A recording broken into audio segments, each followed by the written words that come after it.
morning, class. Good Morning, ma'am. How are you today? We're good, ma'am. That's good that you are good today. Before we start our lesson, let us first pray. Eda, will you please lead the prayer for today?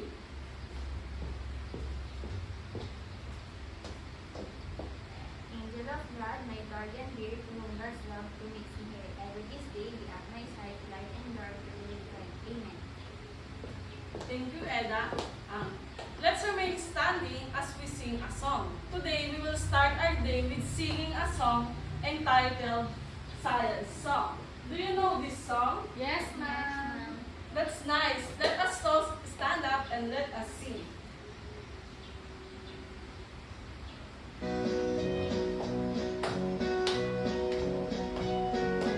Science time, science time, oh it's science time. Be ready, it's more fun, more activities. Hey, science time, oh it's science time. I like it, I love my teacher too. Thank you very much, children. You may now take your seat. Let us proceed to the checking of attendance. Class Secretary Ara, will you please check who is absent for today? No one is absent, ma'am. Very good. You are all present for today's discussion. Now, I have here set of pictures, and all you have to do is say or describe what you observe in the picture. Do you understand? Yes, ma'am. Okay, let's begin. For the first picture, describe it. Eda. Ma'am, the formation of land is like in the stairs, ma'am. Very good. It is because this is the beautiful Banawe rice terraces here in the Philippines. For the second one, Ara, will you describe what you see in this picture? Ma'am, there's an ark in the desert, ma'am. Yes, you're correct. It is on the desert. The ark on the picture is made up of sand. How about this one? Yes, Janelle? Ma'am, that's false, ma'am. Very good. This is a waterfalls. How about this one? Joanne, will you describe what you see in this picture? Ma'am, that's a big rock. Yes, it is a big rock. It is called Balance Rock, one of the famous rock formation in the world. For the last one, what do you see in this picture? Yes, Janelle? There are plenty of hills, ma'am. Yes, because it is the Chocolate Hills located in Bohol, here in Philippines. Those pictures that I shared to you are the different rock formation and landforms. Later on, we will going to know the reason behind those beautiful formation. Are you excited to know it? Yes, ma'am. But before that, give yourself a 5 claps for answering all the pictures. Before we proceed to our new lesson, let me know first if you still remember our last lesson. Do you still remember our last lesson? Yes, ma'am. What is this all about, Joanne? Ma'am, it's all about the types of rocks, ma'am. Very good, that's right. Will you give me one type of rocks, Eda? Ma'am, sedimentary rocks po. Good job. What are sedimentary rocks, Ara? Sedimentary rocks are formed by the accumulation or deposition of sediments, ma'am. Excellent, that's right. Can you give me another type of rock, Allen? Ma'am, igneous rock. Very good. Can you give me the definition of igneous rock? Joanne. Ma'am, igneous rocks are formed when magma or lava cools and solidifies. That's right, good job. How about the last one? What is the other type of rocks? Yes, Eda? Ma'am, metamorphic rocks po.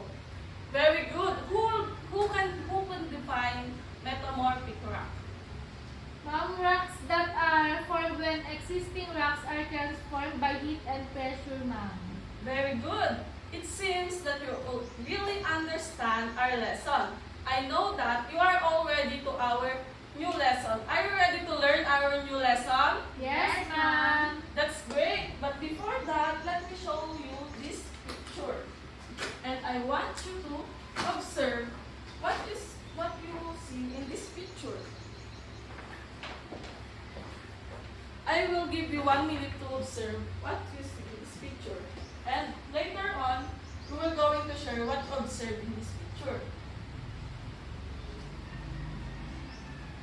Who wants to answer? Yes, Ara? The first picture has green environment, while Wow. the second picture is a dry place. Very good observation. How about you then, Janelle? Can you tell us what you observed in this picture? The picture has a dry place. Very good. The first picture has a dry place. Between the two pictures, what kind of environment do you think we have now, as of now? In our current situation, which do you think? The second one. Sadly, but yes. The first picture is the surface of the earth many years ago, while the second picture shows the present appearance of the earth today. As we see in the picture, there are big differences when it comes to their appearance. That is because landform undergo changes as the time passes. Do you understand? Yes, ma'am. Later, we're going to know the reason behind this process. Are you ready to discover the reason behind that process? Yes, Yes, ma'am. ma'am. That's great. Because today we will be talking about weathering. One of the reasons that changes the process that changes the surface of the earth over time. Are you familiar with the word weathering? No, No, ma'am. ma'am. That's okay because later on we will do an activity that will help you to understand what is weathering. Are you ready? Yes, Yes, ma'am. ma'am. Before that, we will go into read the guide questions before we conduct our activity. Everybody read the first questions. What happened to the rock samples that you have placed inside the jar? The second one. Where did the small particle in the jar came from? The third one. What caused the rock to break into small pieces? The fourth one. Are these small particles look the same with the soil? And the last one. From the discussed agents of weathering, choose one that you already encountered. Describe and draw it on the board. Thank you for reading. Now, let us proceed to the materials that we are going to use. I have here jar half filled with water, a rubber band, a piece of clean cloth, and a rock sample. Soft and small rock sample. Now that you already know the guide question and the materials that we're going to use, we are now ready to read the procedure for the activity. Read the procedure for activity. Procedure number 1, Edna. Will you please read it? Put the small and soft rock samples that you have prepared inside the glass jar, half filled with water, then cover it tightly. For the second procedure, Shake the glass jar for about 30 seconds. Ara, will you please read the third procedure? Remove the cover of the glass jar. Replace it with the piece of cloth tied the brim of the bottle with the use of rubber band as shown in the illustration. For the fourth one, Ara, will you please read? Turn the glass jar upside down to empty the water in the bottle as shown in the illustration below. And for the last one, Edna, will you please read the procedure? When the water is gone, remove the piece of cloth in the jar and examine the rock samples that you placed inside. Record your observations in your notebook. Thank you for reading. Later on, we will going to do that procedure. But before that, we will going to do the activity or the demonstration. Before we start our demonstration, before we finally start, we're going to these are the standard for watching and listening that you need to follow in able for us to accomplish the activity smoothly. Always remember the classroom rules. Always remember to smile. Everybody smile. Please read the acronym for smile. Letter S. Everybody read. Stay focused and attentive. Letter M. Maintain a respectful attitude. Letter I. Involve yourself actively in class. Letter L. Listen carefully. Letter E. Enjoy learning. Again, what we will going to remember when we are doing an activity to always. Smile. Very good. Did you get it? Yes, ma'am. Now we are all ready, and we will going to do the activity that we will tackle later. We will start doing the activity. We will start with that procedure number 1. Again, everybody, please read it. Put the small and soft rock samples that you have prepared inside the glass jar, half filled with water, then cover it tightly. As shown in the instruction, we will going to have half filled of water, and we will going to put all the rock samples inside and cover it tightly. For the next procedure, can you read it? Shake the glass jar for about 30 seconds. We're going to shake it for about 30 seconds.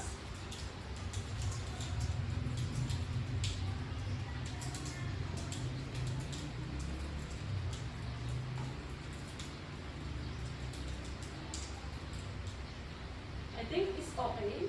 The next one is Remove the cover of the glass jar. Replace it with a piece of cloth tying the brim of the bottle with the use of rubber band as shown in the illustration. we're going to replace the cover by a piece of cloth and cover it with rubber band.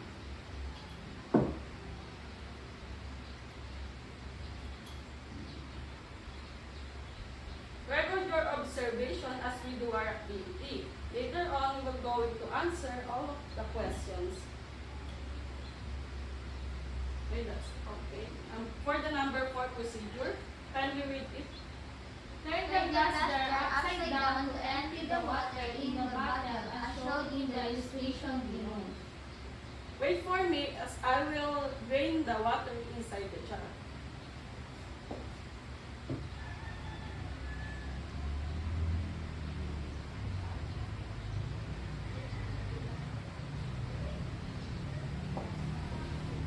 I already drained it, and we will proceed to the 5th procedure.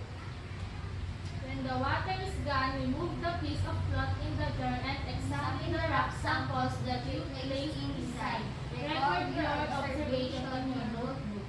Now, I want you to come in front and see the outcome of our demonstration. Come in front and see the result. Please come here in front and record your observation on what happened to the rock sample that you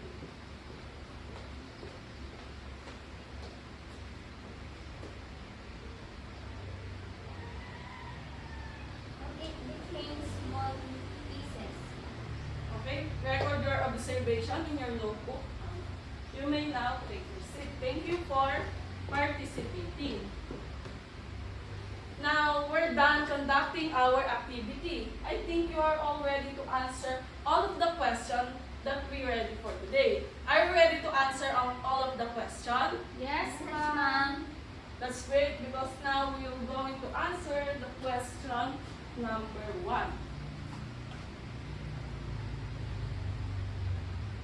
Will you please read the first question again, Ella? What happened to the rock samples that you have placed inside the jar? Thank you. Who wants to answer the first question? Yes, Ara. The soft rock samples you put inside the jar with water became small particles after shaking the jar for about 30 seconds. That's exactly right. That exactly process is called weathering. That process is called weathering. Will you repeat the word weathering? Weathering. Everybody, read our title for today or our lesson for today. Weathering of rocks. Thank you. Do you have any idea what it is all about? None, ma'am. That's okay because today we will going to study it. Now, please read the definition of weathering. Everybody read it. Weathering is the process of breaking down rocks and minerals into smaller fragments. Thank you. Earlier in the activity, the shaking of water for about 30 seconds in the jar caused the rocks to break into small pieces. That process is called weathering. If rock continue to weather, large particle or big stone will become like this. Did you already saw rock like this? Yes, ma'am. Yes, big rock will become like this if the weathering procedure will continue. And after that procedure, and this rock will continue to weather, this will become like this. This is a sand. Did you already saw this kind of sand? Yes, ma'am. If the weathering continues, the rock will become a clay. Did you already saw like this one? Yes, ma'am. That's good.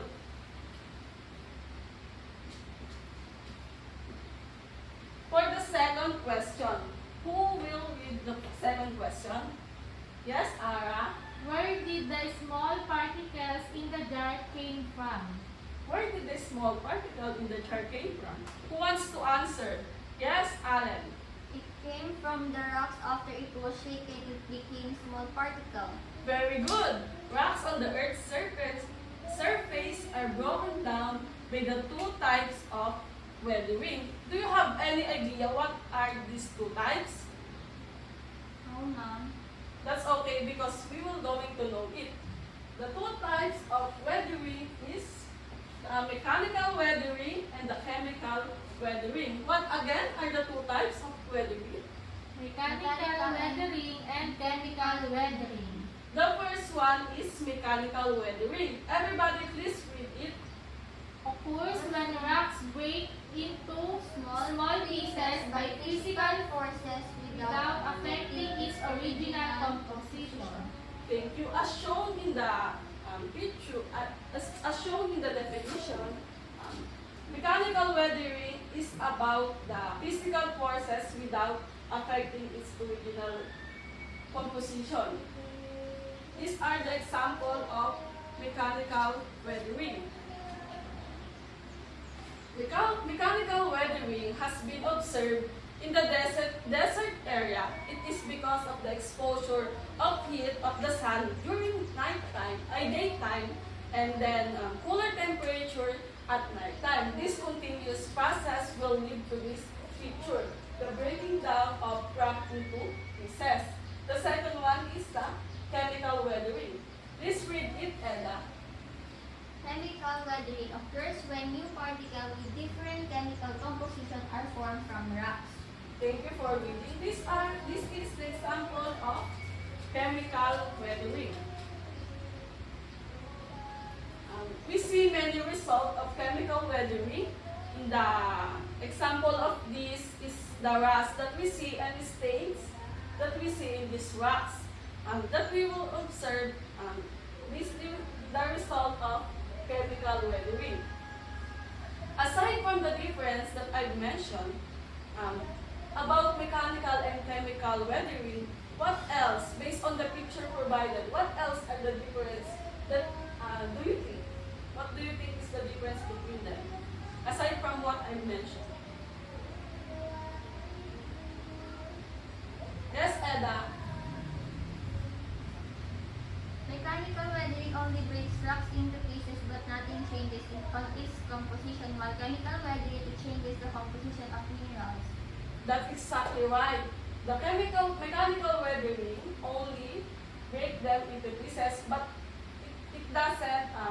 change the original composition, while with the chemical weathering, it changes the form of rocks. Now, we will now proceed to the third question. Please read it, Hannah. What caused the rock to break into small pieces? Okay, who wants to answer? What caused the rock to break in small pieces? Who wants to answer? Yes, Edda. Because of shaking, the presence of water, rock break and it became a tiny particle. Very good. After the breaking of rocks, it becomes a small particle and will become part of the soil. This process may take many years to happen. And this is also the reason why we have amazing rock formation like on this picture, the landforms of the rocks, the waterfalls, and art, and so on. For the fourth question, everybody please read it. Are those small particles look the same with the soil? Who wants to answer? Yes, Ella? Yes, because it eventually became so later on. That's right. It is because the presence of water. It is because the presence of the water. When we shake the jar, the rock breaks because of the presence of water. Did you know that water is only just one of the reasons behind the breaking of rocks? There are also other contributors of weathering, and they are called, what do you think? They are called the Agents of weathering. Yes, there are agents of weathering. And now we will go into tackle it. The first one is the water. Everybody please repeat water. Water. Read the definition of this, Ara. Water is fast-moving water or waves. Crashing on the rocks can cause it to break. The first agent of weathering is water. Water can sit on the rock, causing it to break into pieces. This continuous process will lead to this.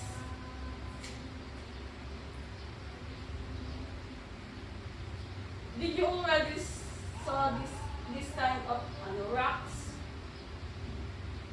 Yes. In the river. Did you see this kind of rock? Yes, Yes, ma'am. ma'am. Yes, because it is because of the presence of water. The second one, agent of weathering, is wind. Everybody please read. As the water flows, trees are It carries small rock particles that scratch the rock's surface. Thank you for reading. The continuous process of the blowing of wind in the air will result the rock to become like this. It is beautiful, right? Yes, ma'am. It is because of the presence of wind. The wind creates beautiful landforms or beautiful rock formation. And it is one of the famous rock formations in the world. The third agent of weathering is temperature. Everybody please read. when rocks exposed to varying temperature, it expands, and if it is exposed to a low temperature, it contracts. Thank you. It says that if rock exposed to high temperature, it expands. And if it's exposed to a low temperature, it contracts. The repeated expansion and the contraction of rock due to the temperature result in the weathering. And it will become like this. It is because of the repeated expansion and contraction of the temperature. We will now proceed to the fourth agent of weathering. By the way, do you understand our topic, our lesson? Yes, Are ma'am. you still there? Yes, ma'am. Attention check. Check na Check, check. check. Yan. For the fourth question, for the fourth agent of weathering, everybody please read it. Rocks of the plants may find their way into cracks.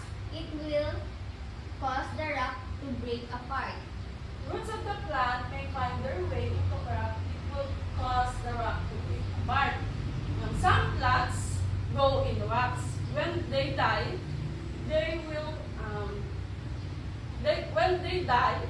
will give off acid, which can break the rock into small pieces. This will become like this. I know you are familiar to this because you can see this in your community. I am right. Yes, ma'am. The roots of the rock, the roots of the plant will go to the root of the rock. For the fifth agent of weathering, it is the animals. Animals is also contribute to the weathering of rocks.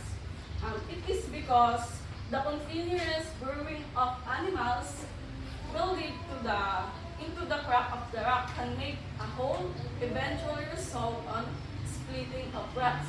Will you please read the definition of this? As burrowing animals dig deeper, they cause rocks to break into pieces too. Yes, animals can lead also to weathering. An example of this are the chipmunks. Burrowing deeper to the rocks, and they will go into create a hole. For the last one, we have humans. Of course, humans contribute to the weathering of rocks. It is because human activities like mining, construction of roads and houses, and using explosive on quarry site to get rocks can cause weathering. Like for example, mining industry, they will going to get rocks in the mountain, and it will cause the weathering of rocks. It is because they are using different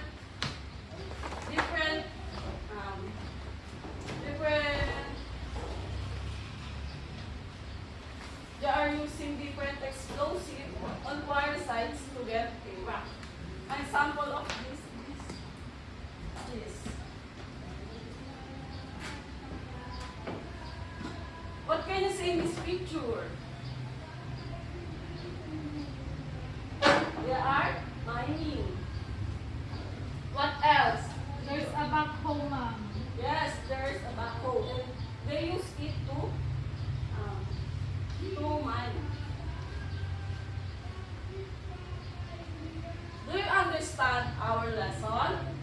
Yes, ma'am. Did you understand all the agents of weathering? Yes, ma'am. If you do understand, can you repeat all the agents of weathering? They are water, wind, temperature, plants, animals, and humans. Very good.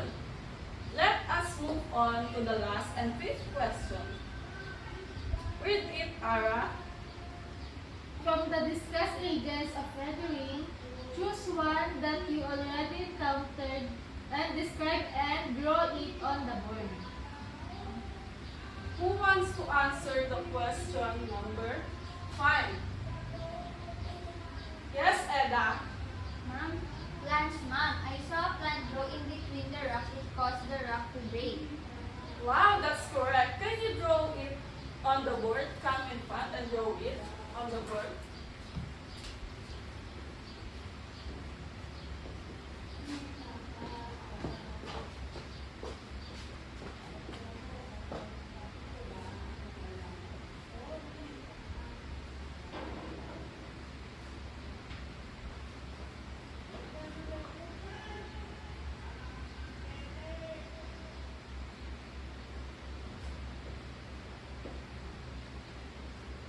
When Eda is making your drawing on the board, can you please also draw it on your notebook? And we will going to check it later. Okay, ma'am.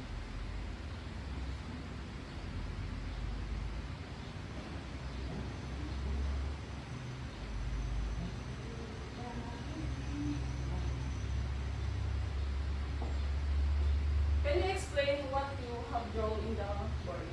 The plants are growing in between of the rocks. Very good. It seems that you really listen to our discussion. And now, you are ready to our activity. But before that, I want to know if you truly learn from our activity by asking you some questions. Are you ready to answer questions? Yes, Yes, ma'am. Let's wait, but before that, I want you to sit properly.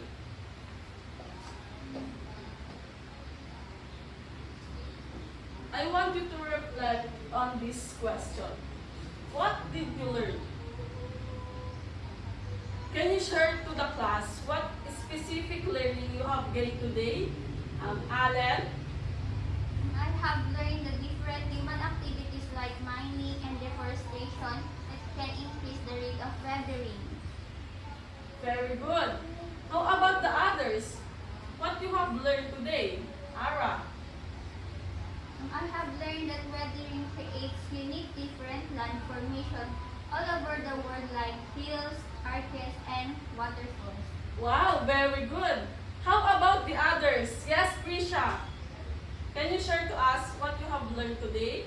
I have learned that weathering is a slow process. It can take hundreds or even thousands of years for rocks to significantly weather. Very good. It seems that you really learned today our lesson for today. I know that you are all ready for our activity. Because of that, let's get started. I want you to clap thrice. And you will going to start. Thank you very much. Now let's apply what you have learned today. We will do an activity entitled, Creating movement in your drawing. yes, we will going to draw. But before that, everybody please the direction number 1. The class will be divided in 4 groups. Each group will pick one agent of weathering inside the box. The twist is you need to make your drawing like it is moving. In short, you will be tasked to do a motion picture. Each group will have a box that contains all the materials needed. You have only 5 minutes to accomplish it. Thank you very much for reading. I want you to count off 1 to 4. Please start. 1, 2, 3, 4, 1, 2, 3, 4, 1, 2, 3, 4. Thank you. Please proceed to your respective group, and each group will pick one agent of weathering inside here. For the group number 1, pick one agent of weathering. Group number 2, group number 3, and for the last group, now you all have the agent of weathering. You need to do the third direction. The twist is you need to make your drawing like it is moving. In short, you are tasked to do a motion picture. Do you understand what you will going to do? Yes, Yes, ma'am. ma'am. Now, I have here the materials for your drawing. And I will give you 5 minutes to accomplish it. By the way, here are the example of motion picture. You can use it as your guide when doing the activity. You may start doing your activity now. I will give you only 5 minutes. Do it with your group. And make sure all of the group is participating in the activity. Make it creative as you can.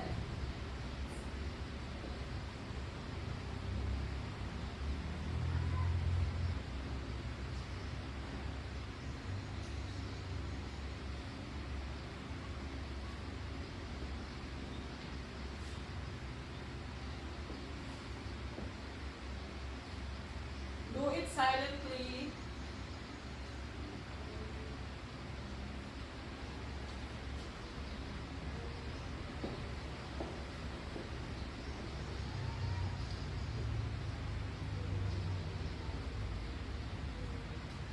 If you have any question, feel free to ask me. If there is also a clarification, you will free to ask me.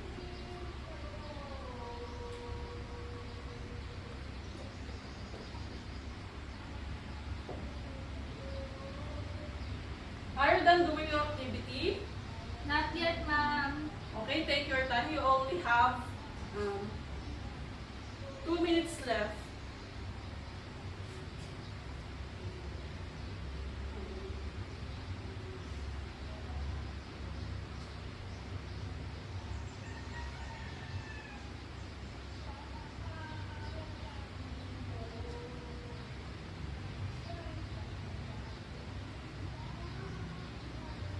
By the way, in grading you, here are the rubrics for our group activity. You will use it as your guide in doing it.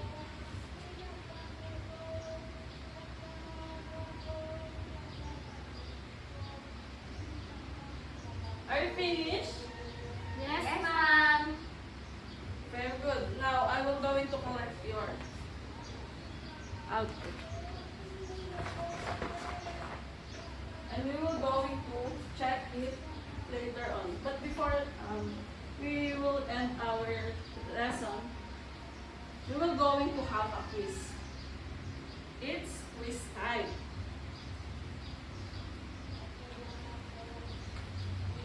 Get one and pass. And I want you to, everybody please read the direction for our activity. Read the direction for activity. Yes, Eda. Write NW if this statement is an example of mechanical weathering, and write CW if the statement is example of chemical weathering. Write it on the space provided. Okay, what we will going to write if the statement is true, is example. If the statement is example of mechanical weathering, what we will going to write? MW. And what if the statement is chemical weathering? CW. Very good. Now you will start answering all of the question, and you only have 5 minutes to accomplish it. It is not a group activity, and cover your paper when answering all of the questions. This will help me assess if you truly learned for today's discussion.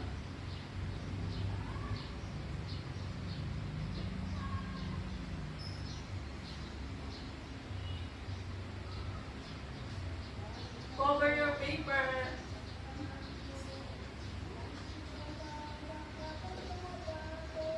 Are you done? Not yet. Okay, you only have 3 minutes.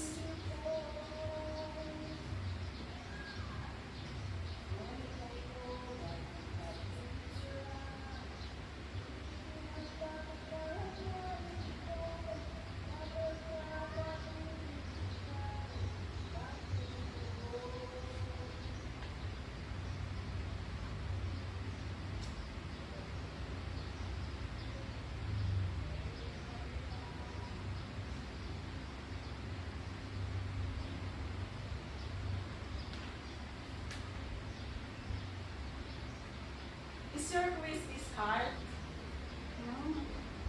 No, ma'am. Very good. It seems that you really learned today. If I check it and someone perfect it, I will give a reward for tomorrow. And it is a challenge for you to answer it carefully.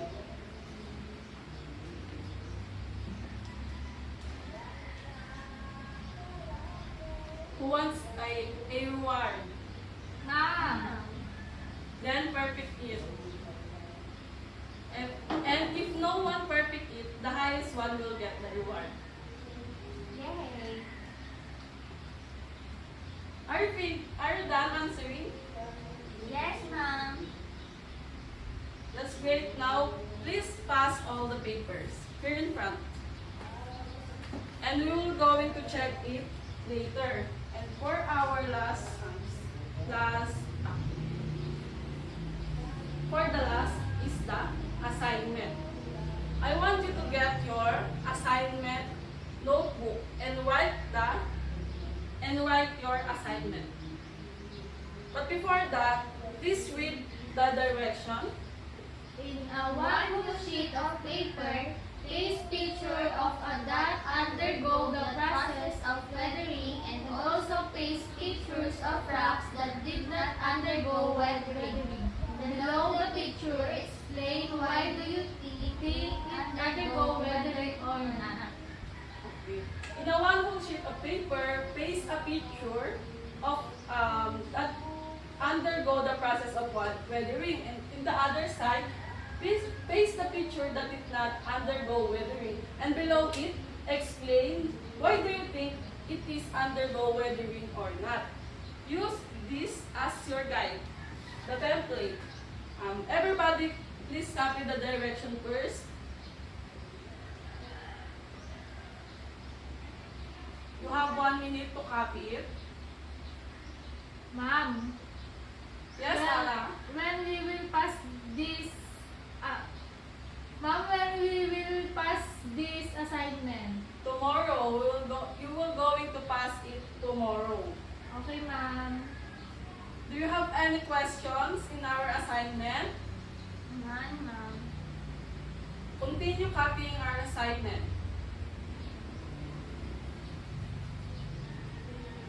You can ask help to your parents when doing it because it involves pasting and cutting of pictures. Are you done copying? Not yet, ma'am. Okay, take your time. You only have 30 seconds.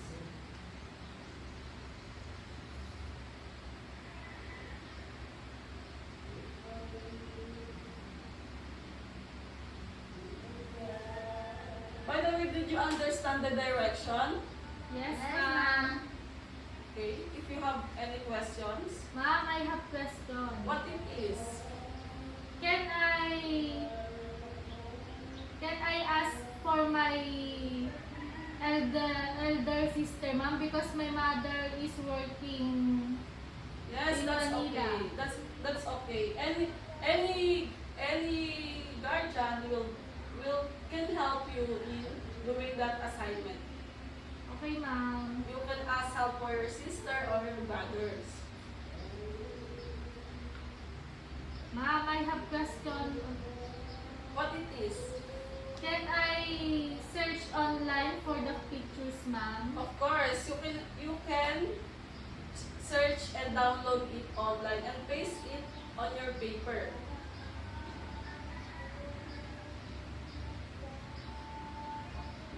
You could use any materials or any pictures that you can see in the magazines or in the diario, or you can download it on the Google. Ma'am, I have question. What it is? Ma'am, am I able to draw the pictures because I don't have, because we don't have internet on our home, on our place, ma'am. It is okay, as much as possible, make it creative and appreciate any output that you will going to do. Okay, ma'am. Just make sure that it is correct, that you will put picture in the column. The next slide, please copy our template. can paste many picture as you want. Okay, ma'am.